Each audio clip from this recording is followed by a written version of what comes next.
When I stepped off the bus in Allenwood, man, it was, let me see, it was what, four dudes from California, period. Me, the homie Slick from 6 Deuce Brim, Baby Tom Bond from 20s, the homie Spank from Elm Street, and that was it. And 2 Norteños from Sacramento. So that was the whole California car, that was it. And we was like this, man, we was tight as can be, you know what I'm saying? Because they had to trust me with their eyes closed, and I had to trust them with my eyes closed. We had each other's lives in our hands.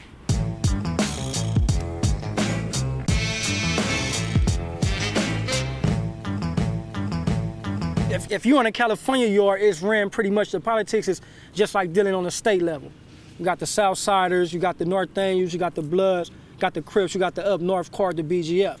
Now, in the feds, once you out of state, California is California, but you still have the Bloods in the Crip card because the whole world want to be Bloods and Crips now, all these other states, you know what I'm saying? So it was kind of crazy because I stepped in the yard and, you know, the Bloods was like, oh, you don't mess with the homies. And you know, my response to that was, no, y'all the homies, but I don't know you dudes. I'm not gonna never see y'all again when I leave this prison. You know what I'm saying? These Crip dudes that I'm dealing with, I'm gonna see them again when we get to LA. I'm not gonna never see y'all again. So it ain't that I ain't mess with the homies, I don't know y'all.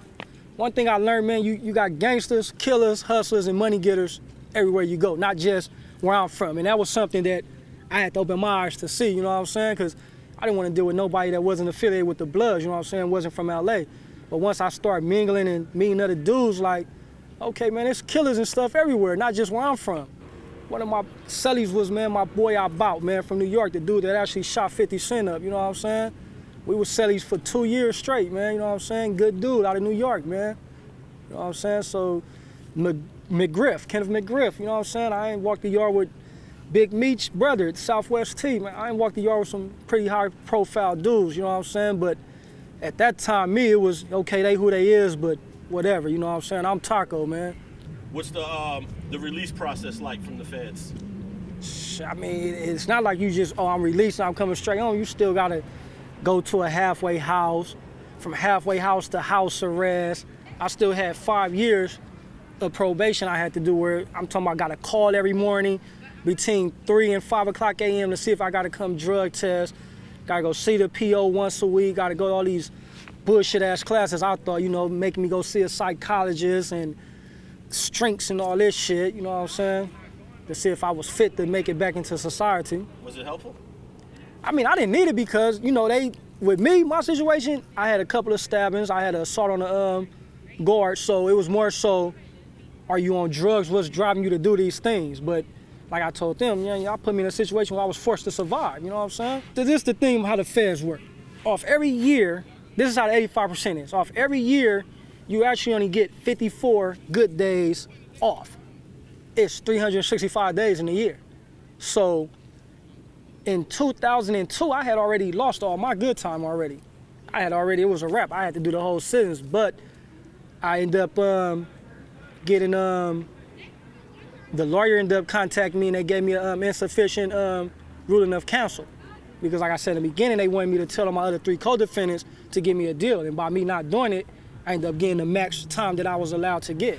I ended up getting my AA degree when I was in there, you know what I'm saying? I took carpentry and I took a bunch of other classes, you know what I'm saying, that I thought would help me, you know what I'm saying, with job placement and transitioning back into the free world when I got out. But, you know, it's still, no matter how many classes I took, whatever, it still was, you got this felony on your background, we ain't hiring you. I got out of February 2009. Okay. Well, I actually went to the halfway house in 2008, so I got fully released 2009 February. So what's the biggest adjustment when you came home after all those years? To be honest, man, people moving, man, just the movement, cars moving, birds chirping, man. I had to get used to all that stuff all over again, microwaves going off, man, you know what I'm saying? I remember my first Thanksgiving home, because I came home November 9th, so we were at my sister's house with my 2 nieces, and the microwave went off, and it scared me, you know what I'm saying? I'm thinking like, man, it's the deuces, man, where they finna start shooting, so I ain't jumped on the ground looking around like, damn. So I had to realize and catch my surroundings like, oh, man, I'm at home, I ain't in prison no more. When I came home, man, you know what I'm saying, a lot of dudes, and this is what a lot of dudes misconstrue, man. A lot of dudes go do prison and they want to get praised for I went and did time, I was on this yard. Me personally, I felt like the biggest dummy in the world because I got caught, man. Going to jail don't make you tough, it don't make you hard, you know what I'm saying? I felt stupid, you know what I'm saying? So when I came home and I seen the youngsters gang banging and taking the routes I was taking, you know what I'm saying? I feel, how could I change this? How could I make a difference in my community, you know what I'm saying? You know, I can't rap, you know what I'm saying? I used to tell everybody I can't rap, you know, so when the ladies asked me, you know what I'm saying, have I ever thought about fashion? Nah, not really. She said, well, every time I see you dress nice, you know, I had a reputation for dressing nice when I was over here. Like, nah. Then one day, you know, I just, you know, they end up raiding it. Feds end up raiding. It's right when I come home, feds raided. I'm like, man, you know what, before I get caught in another indictment or somebody investigation, I gotta do something, and I gotta turn this negative into a positive for my community. So I'm like, you know, I called the lady, I reached out to her, and, you know what I'm saying, started learning as much as I can learn about the fashion game, and the hardest part was coming up with the name, you know what I'm saying? So once I came up with the name, Del Rio Clothing, which is, it could represent where I come from, and we could turn a negative into a positive, I took it and ran.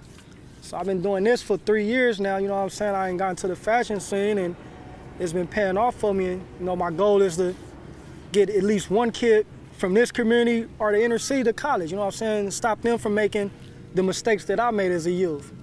Because it's easy to go to jail, you know what I'm saying? It's easy to get in trouble, but it's hard to get out of trouble. You know what I'm saying? It's way easier to go to prison than it is to college. So you got different styles of shirts, and each one is different from the next one. Like, what do you have a consistent logo, or what's the creative process like? I mean, I have a main logo that I deal with, and then, you know what I'm saying, it's whatever comes to my mind, like for the Rulers of Society line. Actually, you know, everybody's dying to fit in, dying to be a leader. You know what I'm saying? Oh, so everybody blames society for what they go through. So us as African-American people, why not be rulers of society? If you saying society broke you down, society caused you to do this, why not be a ruler of that society? You get what I'm saying? So that's what actually inspired the Rulers of Society line, and it was 3 o'clock in the morning. I just woke up and was thinking, and what's my next design, and got to the laptop, and that's what came to my mind, and that's what I stuck with. And by dropping the Pueblo, is that a marketing tactic so that you could appeal to the whole city? Because maybe some people will call it a blood thing. Yeah, right? I mean, yeah, because this is the thing, man. I'm not here to promote gangs. I'm not here to promote my neighborhood. You know what I'm saying? I mean, I show where I come from. Like I said, I've been doing this 3 years, and I'm just now starting to let people know that I come from out of the Pueblos. You know what I'm saying? Because I had to build my business relationships up first, and I didn't want them to just look at me as he's another gangbanger trying to be slick and trying to get over. You get what I'm saying? So I actually built the brand up from ground with Del Rio Clothing. No gangbang. I even told the homies, oh, this Pueblo Del. Nah, we not promoting that, man. This is something I'm doing, I'm creating, and it's for the youth. You know what I'm saying? It's for to better our community. So once I built them business relationships up and got established, now I can tell people where I actually come from. You know what I'm saying? You got out 08, 09. In 2010, the feds indicted a bunch of your homies, right? Yeah. But your name wasn't in that indictment. Nah, man, I had just got out. It's crazy. The day they raided, man, my PO actually sent me to the halfway house, and I'm like, man, I've been working since I came home. I ain't been in trouble. Like, no, fuck, I'm going back to the halfway house for. But the whole time they knew they was for the raid, so he was actually getting me out the way. You know what I'm saying? So I'm in a halfway house. I'm mad because I'm like, I ain't did nothing. Y'all got me back in here. Breaking news. Breaking news, they raided, damn. You know what I'm saying? So I sit in indictment, and it was only so like, damn, I don't even know what I can imagine what you guys finna go through. I just went through that journey. I know what y'all finna deal with, you know what I'm saying? And I think they arrested like 60 people, 65 people, something like that. First African-American community to get charged with the RICO Act. Going back to prison wasn't an option for me, you know what I'm saying? It wasn't something I wanted to do. I wanted to change my life, change my ways, so I actually had a job, you know what I'm saying? I worked and stayed out the way. You know, the homies loved me and respected me for that, you know what I'm saying?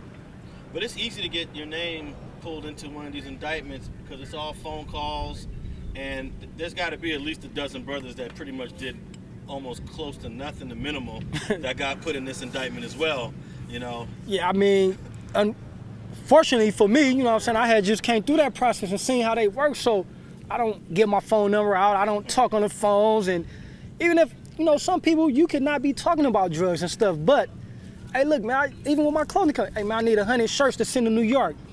Listen, man, you want 100 Del Rio t-shirts, you know what I'm saying? Because they could, oh, he was talking in code, he's selling dope. Y'all could cash app or how we do the main transaction, you know what I'm saying? But I'm gonna send you t-shirts, we gonna get this Pacific, man. You know what I'm saying? Because I don't wanna get caught up in, I don't know what you dudes doing out there, you know. I don't wanna get caught with nobody indictment, man, you know what I'm saying? Especially I know I'm out here doing the right thing and I ain't changed my life, made a whole 360. Thanks for watching StreetTV.net. If you're not subscribed, please hit that button below and click the bell to receive alerts and notifications. Like and comment below to give us your feedback, and be sure to watch the 2 related videos to the right. If you want to support this platform or follow us on social media, visit the links in the description and listen to our weekly podcast, The Gangster Chronicles, every Thursday. And thanks for watching StreetTV.net.